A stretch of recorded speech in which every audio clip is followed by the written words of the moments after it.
Hello students, today we're working on the chromatic fingering pattern for valve instruments, particularly we're all trumpet players still, so we'll be working on the chromatic fingering pattern that we've done in the studio, especially in probably our first lesson.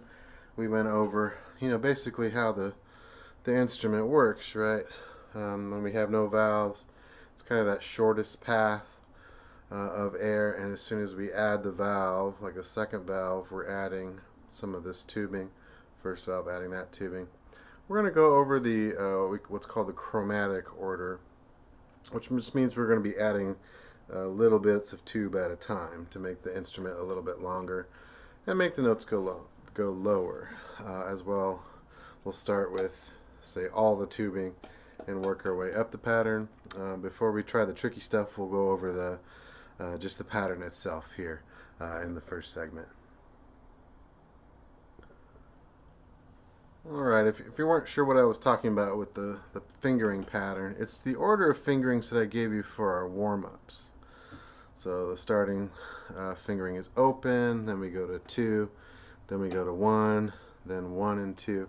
And generally, that's as far as we often go. In studio, occasionally I will have you start on the lowest fingerings and work your way up. But let's just review these right now.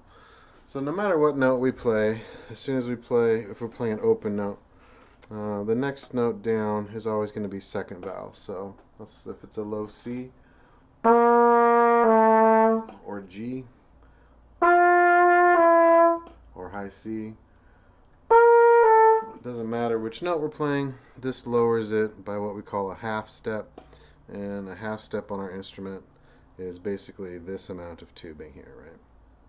So first fingering, open to 2. Let's play this on, we'll do a G today. So I'm going to go G, and then we don't need to know the name of the note. We're just going to go through the patterns, right?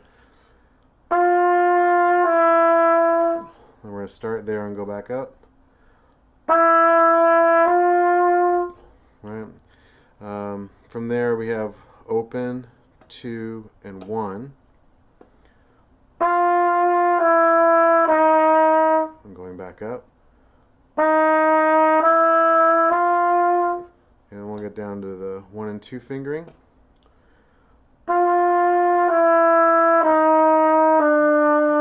Going back up.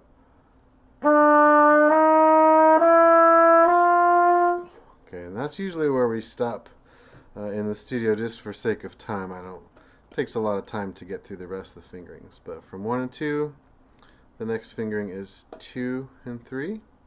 So we're going to go from open all the way down to 2 and 3.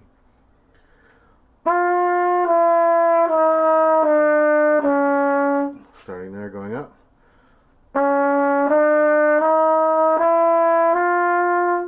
Okay. After the 2 and 3 fingering, we have 1 and 3.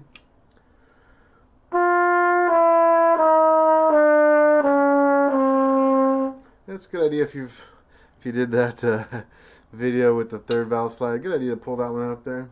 Starting here, going up.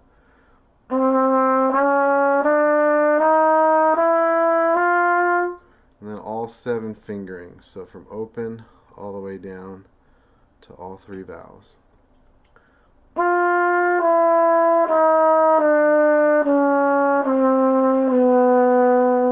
Back up.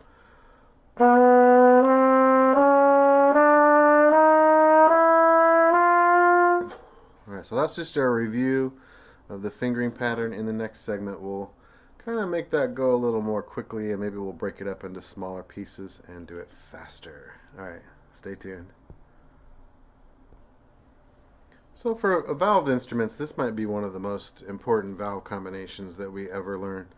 We end up playing a lot of different chromatic lines, and on an instrument like this, it's not so clear how we get from one note to the next unless we have a really good handle on that pattern. So first thing we'll do, once we've mastered just getting down, doing the fingerings, let's just go down from open to all 3. We'll do a little faster. 1, 2, ready? Back up, ready, go.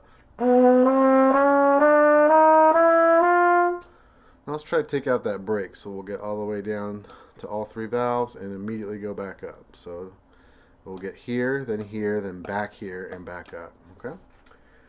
Ready? Go.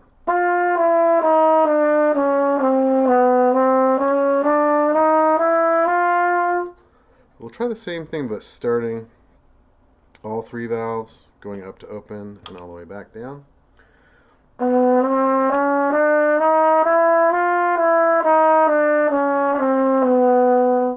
Alright, so that might be getting a little tricky. Some of you have done the Clark studies. We've done these really fast, but let's try a little bit faster. Da, da, da, da, da, da, da, da, da, like that. Ready? Go.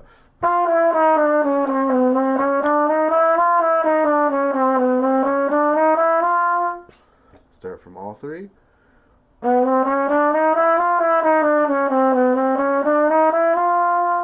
Alright, so there's quite a bit of work and technique involved in getting it rapid like that. Of course, once you know it, you can do it even faster. That's me sort of just doing the air trumpet there, which is the fingerings. Alright, in the next segment, we're going to break it down into pieces and do just bits and pieces of that pattern that crop up quite a bit in our music. Alright, for this we'll start with the first three fingerings, open, 2, and 1. We'll do the same thing. We'll go down and back up, okay? Ready? And we'll do it in quarters. Da, da, da. Ready? Go. Okay, now we're going to do the same thing, but going down to this fingering. Ready? Go. Going down to this one.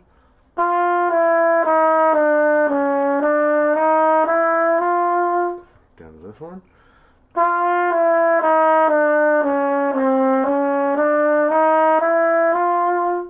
Okay, we've already done all 7 notes, but breaking that into pieces is really useful as well. So if we want to speed that up a little bit, let's do it double speed. Da da da da dee. 1, 2, ready? Going down to here. Ready? Go. Here. Going down to here. Okay, and then we've done all 7 again. Okay, and then the next segment we'll break it up even further, and we'll do some different combinations before we kind of leave you from here to explore this on your own. All right, similar to a few weeks ago now, we did the scales in threes. We'll kind of do the same thing here with the pattern. So we'll go down in threes, 1, 2, 3, and then we'll start here. 1, 2, 3, 1, 2, until we get all the way down to the bottom. Let's try that together. 1, 2, here we go.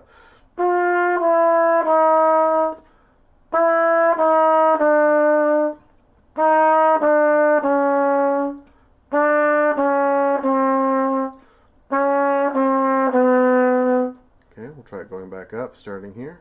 Ready? Go.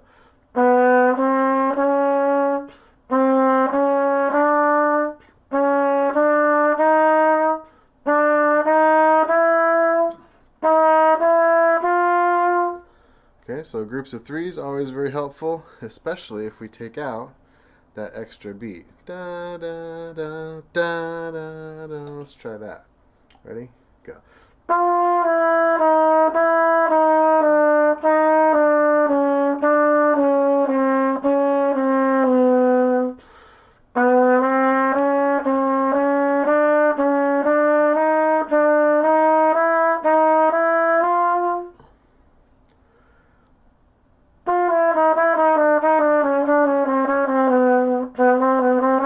Sorry. I think I actually accidentally threw in a secret fingering there. So those of you might remember, this fingering 1 and 2 can be sometimes replaced with third valve, so notes like E can be played either way. It's the same amount of tubing. So that's groups of threes. Maybe let's look at groups of fours in the next segment. Alright, in our last segment here, we'll look at groups of fours. So going down 4 fingerings, 1, 2, 3, 4. But then you'll remember the next fingering, we've already started with that one. Now we have to start with this one. 1, 2, 3, 4. Well, I'll go over these with you slow. Maybe we'll just do the descent for today's lesson, but down 4 notes. Start here, go down 4.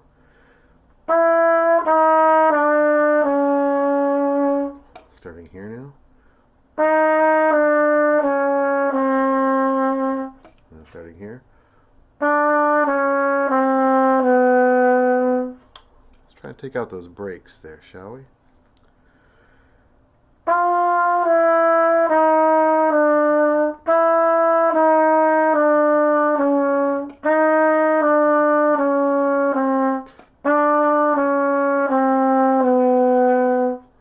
That's pretty tricky stuff, isn't it?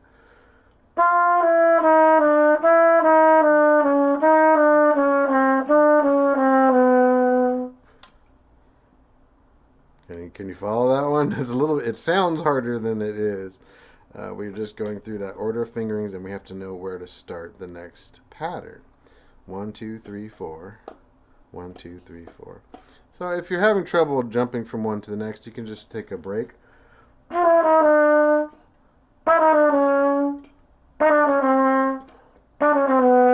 So if you're able to do the fingerings quickly, you can still do it that way. Just maybe take a moment to think, what's my next starting note of the pattern?